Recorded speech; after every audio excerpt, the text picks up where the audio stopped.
क्या आपने कभी सोचा है कि नेचर अपना एकदम टॉप सीक्रेट कोड कैसे लिखती है? हेलो बच्चों, स्वागत है आपका माइंड ऑर्बिट लर्निंग पर, जहां हम साइंस के मुश्किल से मुश्किल कॉन्सेप्ट्स को बनाते हैं बिल्कुल आसान और एकदम किसी ब्लॉकबस्टर मूवी की तरह मजेदार। मैं हूं आपकी होस्ट और आज हम सीबीएसई क्लास 10 साइंस के उस चैप्टर को डीकोड करने वाले हैं जिससे सबको डर लगता है, heredity and evolution. But trust me, ये सिर्फ एक चैप्टर नहीं है, it's literally the ultimate code of life. तो चलिए बिना किसी देरी के अनलॉक करते हैं आपके डीएनए के सीक्रेट्स।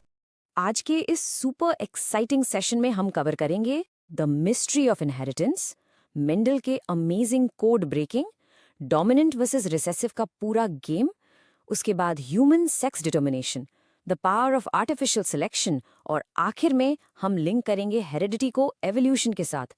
लेट्स डाइव राइट इन। तो चलिए शुरुआत करते हैं हमारे पहले टॉपिक से, the mystery of inheritance. Heredity आखिर होती क्या है? अगर बिल्कुल सिंपल शब्दों में कहूं तो पेरेंट्स से उनके बच्चों में ट्रेट्स का आना ही हेरिडिटी है। लेकिन सोचो, ये ट्रेट्स आते कहां से हैं? आपकी आंखों का कलर मम्मी जैसा क्यों है, या बालों का टेक्सचर पापा जैसा क्यों है? ये सब कहां छुपा है? इसका सीधा सा आंसर है आपके सेल्स के बिल्कुल सेंटर में बैठे एक कमाल के मॉलिक्यूल में, जिसे हम डीएनए कहते हैं। डीएनए ही वो माइक्रोस्कोपिक ब्लूप्रिंट है, एक पेन ड्राइव की तरह, जो आपका पूरा का पूरा डिजाइन कैरी करता है। अब देखो, जेनेटिक्स को डीपली समझने के लिए ना, ये 3 मैजिकल वर्ड्स आपको अपने टिप्स पर याद होने चाहिए। एग्जाम्स में ये पक्का पूछे जाते हैं। पहला है एलील, जो सिंपली एक जीन का ऑल्टरनेट फॉर्म होता है।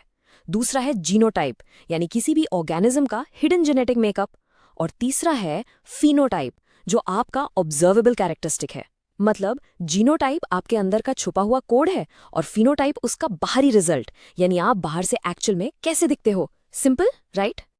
अब आते हैं पार्ट 2 पर, Mendel's code breaking, the OG hacker of genetics. Gregor Mendel, इन्हें हम फादर ऑफ जेनेटिक्स भी कहते हैं।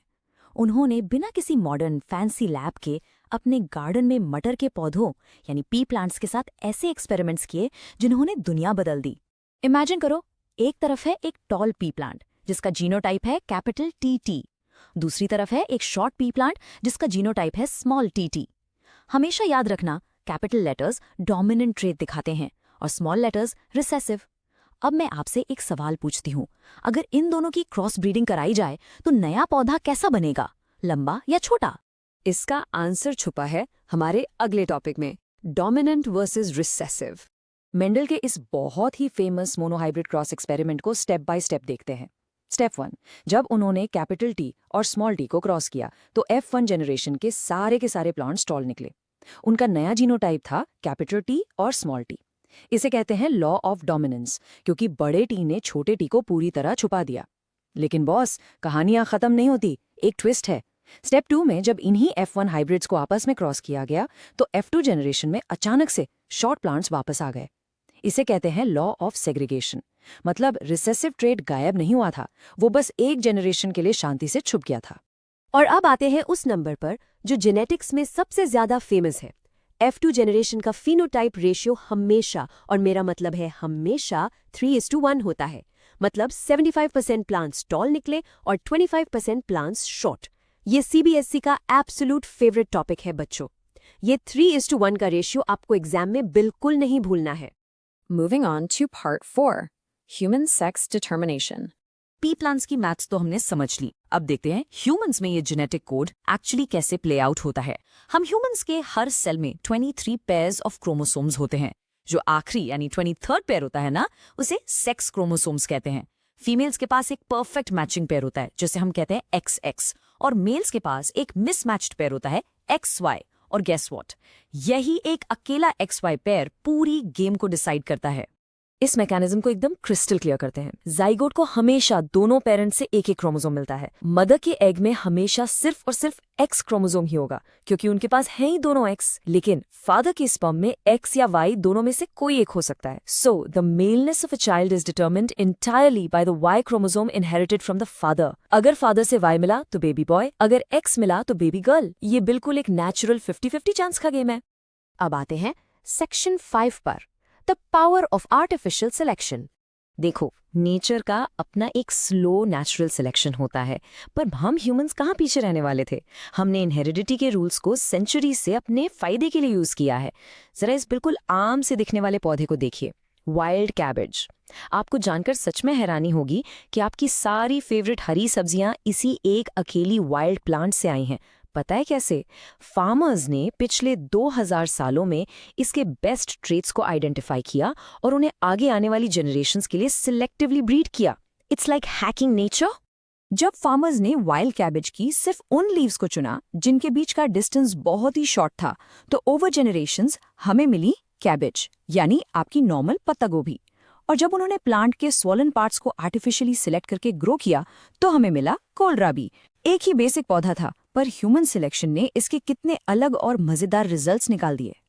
और पिक्चर अभी बाकी है मेरे दोस्तों, जब फार्मर्स ने इसके फ्लावर डेवलपमेंट को अरेस्ट कर दिया, यानी फूल को पूरा ग्रो ही नहीं होने दिया, तो हमें मिली ब्रोकली। और जब सिर्फ स्टेराइल फ्लावर्स वाले प्लांट्स को सिलेक्ट किया गया, तो बन गई आपकी कॉलीफ्लावर यानी फूल गोभी। सोचने वाली बात है बच्चों, ये नेचुरल एवोल्यूशन नहीं है, ये एक्चुअली ह्यूमंस की क्रिएट की हुई जेनेटिक वैरायटी है, जिसे हम आर्टिफिशियल सिलेक्शन कहते हैं।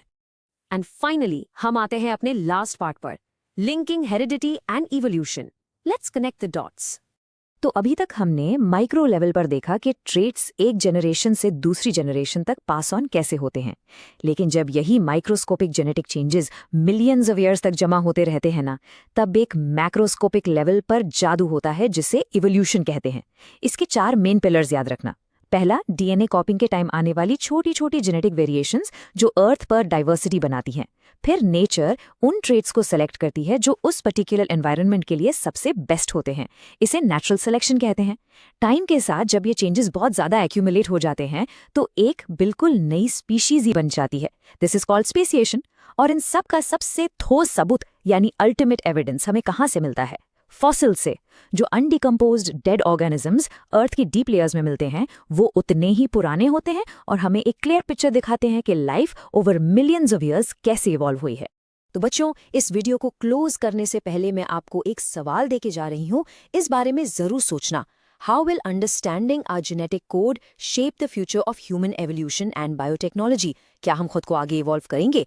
मुझे पूरी उम्मीद है कि माइंड ऑर्बिट लर्निंग का ये हाईली एनिमेटेड ब्लॉकबस्टर सेशन आपको एकदम क्रिस्टल क्लियर समझ आया होगा और अब आपके बोर्ड्स की तैयारी बिल्कुल सॉलिड है। कीप एक्सप्लोरिंग, कीप लर्निंग, अपने एग्जाम्स फोड़ के आना और इस कोड ऑफ लाइफ को हमेशा याद रखना। I'll see you in the next one. Bye!